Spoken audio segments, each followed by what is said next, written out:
ऋत्विक अभी हाल ही में अपने एक्टर बनने के ड्रीम को पूरा करने के लिए मुंबई शिफ्ट हुआ था। यह शहर उसके लिए बिल्कुल नया था। वो यहां पर आकर 3 लड़कों के साथ एक 1 BHK फ्लैट शेयर कर रहा था। वो तीनों लड़के भी एक्टर बनना चाहते थे और वो भी कई सालों से मुंबई में ही रह रहे थे। उनके सामने ऋत्विक एक नौसिखिया था, इसलिए ऋत्विक को लगा था कि शायद वो लड़के उसे भी मुंबई में रहने के तौर तरीके सिखा देंगे। लेकिन उनमें से एक लड़का विनय ऋत्विक को बिल्कुल भी पसंद नहीं करता था और उन दोनों का छोटी छोटी बातों पर अक्सर झगड़ा हो जाता था। ऊपर से ऋत्विक को मुंबई में कोई काम भी नहीं मिल रहा था। वो रोज 3-4 ऑडिशंस देता था, पर उसे आज तक कभी भी कोई कॉल बैक नहीं आया था।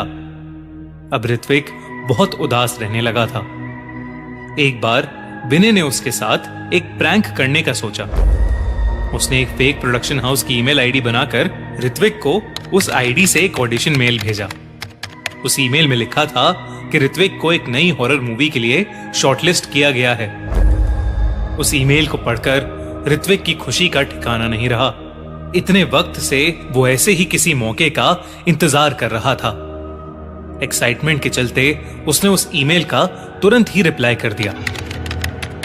विनय ने इसके बाद कुछ ऐसा किया जो शायद उसे कभी नहीं करना चाहिए था।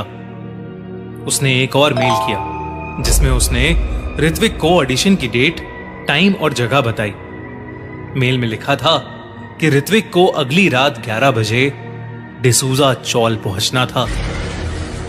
डिसूजा चौल यह कोई मामूली चौल नहीं था, बल्कि लोगों की माने तो यह एक हॉन्टेड जगह थी।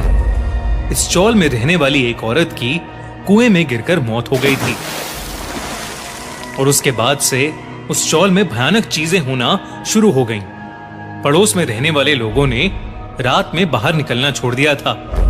सब जगह खबर फैल गई थी कि उस चौल में बने कुएं के पास अक्सर सफेद साड़ी पहने एक औरत भटकती है।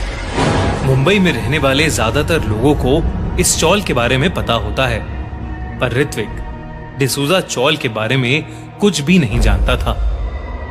हालांकि उसे ऑडिशंस की टाइमिंग्स देखकर थोड़ा अजीब तो लगा, पर उसने सोचा कि यह उसकी लाइफ की पहली अपॉर्चुनिटी है और उसे इसे छोड़ना नहीं चाहिए। ऑडिशन की रात ऋत्विक तैयार होकर डिसूजा चौल पहुंच गया। डिसूजा चौल के गेट के सामने आते ही उसे अचानक से ठंड लगने लगी और एक अजीब सी घुटन महसूस होने लगी। पर हैरानी की बात तो यह थी कि डिसूजा चौल बंद था। वहां पर उसे दूर दूर तक कोई नहीं दिख रहा था। वो इलाका बिल्कुल सुनसान था और ऋत्विक को वहां पहुंचकर ठीक नहीं लग रहा था। ऋत्विक वहां से वापस जाने ही वाला था कि तभी उसके कंधे पर किसी ने हाथ रखा। लेकिन जब वो मुड़ा तो वहां कोई नहीं था। पर अब उस चौल का गेट खुला हुआ था और अंदर से एक रोशनी आ रही थी। ऋत्विक को सब कुछ अजीब लग रहा था, पर अंदर से आती रोशनी देख उसे लगा कि शायद वही ऑडिशन का एरिया होगा और वो उस तरफ चल दिया। जैसे ही ऋत्विक अंदर गया, उसे एक बड़ा सा कंपाउंड दिखा जिसके बीचों बीच एक बड़ा सा कुआं था। ऋत्विक की नजर अब उस कुएं पर गई और जो उसने देखा उसे देखकर उसके होश उड़ गए। कुएं के किनारे पर एक औरत खड़ी हुई थी और उसे देखकर ऐसा लग रहा था जैसे वो कुएं में कूदने ही वाली हो। वो औरत दिखने में बेहद अजीब थी और वो ऋत्विक को घूरे जा रही थी। वो ऋत्विक को देखकर बोली, मुझे बचा लो, मुझे बचा लो, मैं मरना नहीं चाहती, मुझे बचा लो। ये देखते ही ऋत्विक ने उस औरत को आवाज लगाई और उसे बचाने के लिए भागा, पर उसके आवाज लगाते ही वो औरत कुएं के अंदर कूद गई। ऋत्विक भागकर कुएं तक पहुंचा तो उसने देखा कि उस कुएं के अंदर कोई भी नहीं था। यहां तक कि पानी के हिलने तक का भी निशान नहीं था।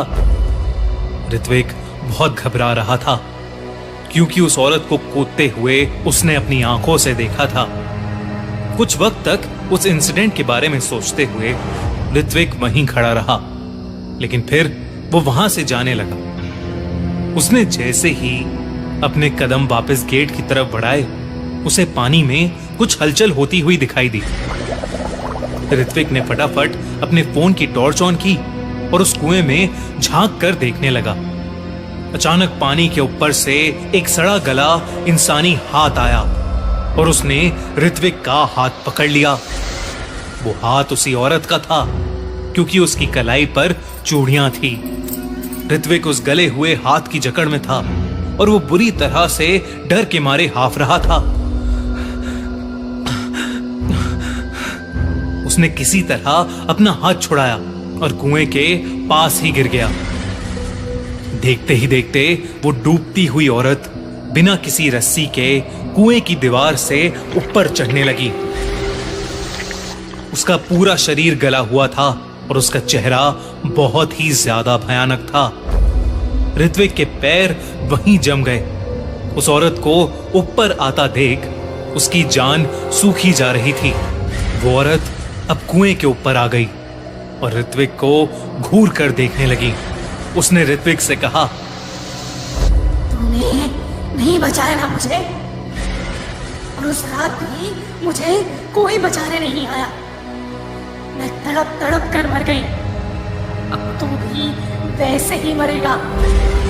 ये सुनते ही ऋत्विक ने अपने होश संभाले और फौरन उस चौल से बाहर भागा। भागते भागते उसने अपनी साथ वाली दीवार पर देखा तो उसे दिखा कि काली परछाई उसके साथ साथ ही दौड़ रही थी। जब वो गेट से बाहर निकला तो उसने एक बार भी पीछे मुड़कर नहीं देखा और बस कुछ समय तक उस खाली रोड पर पागलों की तरह भागता ही रहा।